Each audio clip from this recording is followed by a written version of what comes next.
ए भैया, अरे हट जाओ, गाड़ी आ रही बाबा। तो नीचे मेरे पटरी के नीचे देखा तो मेरा माँ का बॉडी था। भाई है। कितने साल का है वो? 17 साल। आ रहे थे, वो घूमने के लिए आ रहा था। यूपी के लखनऊ से पुष्पक एक्सप्रेस निकलने के बाद महाराष्ट्र में जब जलगांव में एंटर हुई तब परधोड़ा स्टेशन था। परधोड़ा स्टेशन के थोड़े पहले ही ये सब हादसा हुआ। थोड़ा कंपार्टमेंट से धुआं आ रहा था, उसके बाद किसी ने चेन खींची और फिर ये अफवाह फैली कि आग लग गई है। कंपार्टमेंट में और भी कुछ लोग थे जिन्होंने जंप नहीं की या फिर दूसरी तरफ यानी जिस तरफ से ट्रेन नहीं आ रही थी उस तरफ जंप की, वो बच गए हैं। लेकिन उनके साथ जो थे वो बच नहीं पाए।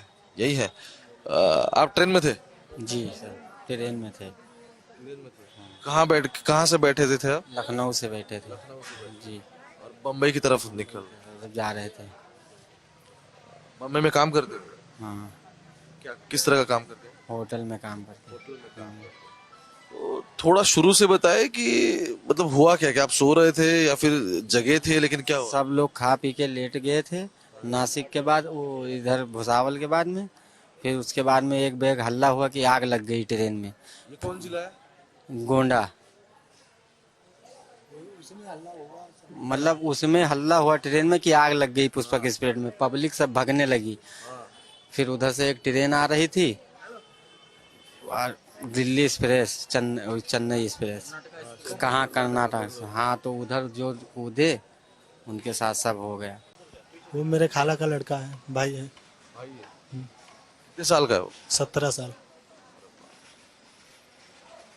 क्या बात चल रही थी आपकी जब आप आ रहे थे?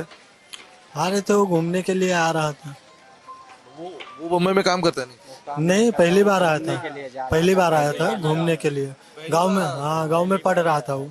आप सब एक ही कंपार्टमेंट में बैठे? हाँ, एक ही में बैठे थे, यशवंत में। तो कितने कंपार्टमेंट में जिससे ये अफवाह फैली और लोग नीचे कूदे? से हम लोग लेटे हुए थे। उसके बाद में उधर से एकदम हल्ला हुआ और पब्लिक भागने लगी। तो हम लोग भी देखे तो बोले आग लग गई। उसके बाद में सब लोग बाहर के तरफ में भागे और जो हमारे साथ लड़का था नसीरुद्दीन, वो उस खिड़की के साइड से भागा।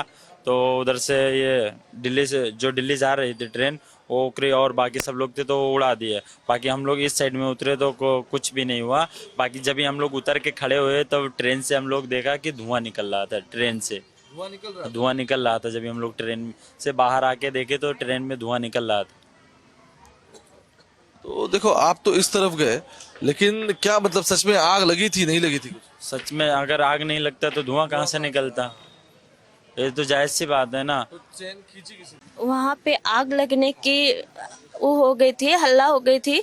तो वहाँ से भाग रहे थे हम लोग। तो वहाँ से मेरी माँ रॉन्ग साइड से जंप मारी। तो ये उधर से एक ट्रेन आ रहा था, एकदम फास्ट आ रहा था। तो उसका वहाँ पे डेथ हो गया। जब मैं नीचे उतरी थी, माँ भी नहीं थी, आग भी नहीं लगी थी। तो नीचे मेरे पटरी के नीचे देखा तो मेरा माँ का बॉडी था। आग लग गई गाड़ी में। पीछे डिब्बा वाले बोले, चिल्लाने लगे आग लग गई, उतरो उतरो उतरो। तो दूसरा डिब्बा के वो जो जंजीर होता है उसको पकड़ के खींच लिया कि गाड़ी रुक जाएगी। तो पता नहीं कौन आदमी खींचा, उसमें देख नहीं मिला सर। अब वो गाड़ी रुक गई, हम लोग नीचे उतर गए। हम लोग नीचे खड़े हुए, दूसरा गाड़ी आया, वो साहब हम लोग को मारा है।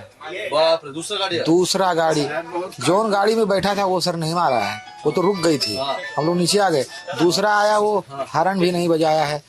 अचानक पहुंची, सबको काटते चली गई फटाफट फटाफट। जितने प्लेटफार्म हम लोग का, तो हमको तो उठा के फेंक दिया उधर। ये एक चाय वाले ने बता दिया कि भाई ये ट्रेन में फायर हुआ है, आग लगी है। तो उस वजह से सारे लोगों में घबराहट हो गई और वो घबराहट की वजह से लोग गाड़ी में से एक आदमी ने चेन खींच ली। तो लोग तुरंत गाड़ी में छलांग लगाने लगे दोनों साइड से।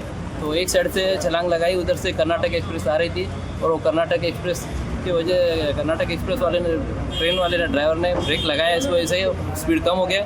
इस वजह से काफ़ी लोगों की जान बच गई। और जिस लोगों ने दूसरी ओर से छलांग लगाई वो जख्मी हुए हैं काफ़ी हादसे में। तो इस वजह से घटना बहुत गंभीर घटित हुई है। 13 डेड बॉडीज लास्ट नाइट से यहाँ आई हुई है। 13 डेड बॉडीज में से वे कम्प्लीटेड दी 6 PM एंड जो 6 डेड बॉडीज जो है हमने एनाटॉमी डिपार्टमेंट में शिफ्ट की है। वहाँ उसका इम्बाल्बिंग का प्रोसीजर होने वाला है। रात भर से यहाँ डिस्ट्रिक्ट कलेक्टर, डिस्ट्रिक्ट एसपी, मैं खुद, मेरे सुप्रिटेंडेंट, मेरी पूरी टीम यहाँ अवेलेबल है आराम से। फिर 50 सर्जन्स और एनेस्थेटिक और ऑर्थोपेडिक्स की टीम भी हम हमारे कमिश्नर साहब ने इंस्ट्रक्ट किए थे, तो 50 लोगों की टीम थी, अराउंड 100 नर्सेस थी कि अगर कोई मेजर कैजुअलिटी होती है तो उसको हैंडल करने के लिए। और सारे जो रिलेटिव्स है वो रात भर भी यहीं थे, सारे लोगों को खाना पाने की व्यवस्था, और रेलवे ने भी उनके लिए जो आइडेंटिफाई होता है उनके लिए कैश की भी व्यवस्था की है। बाकी सारे लोगों की पूरी तरह केयर हम कर रहे हैं।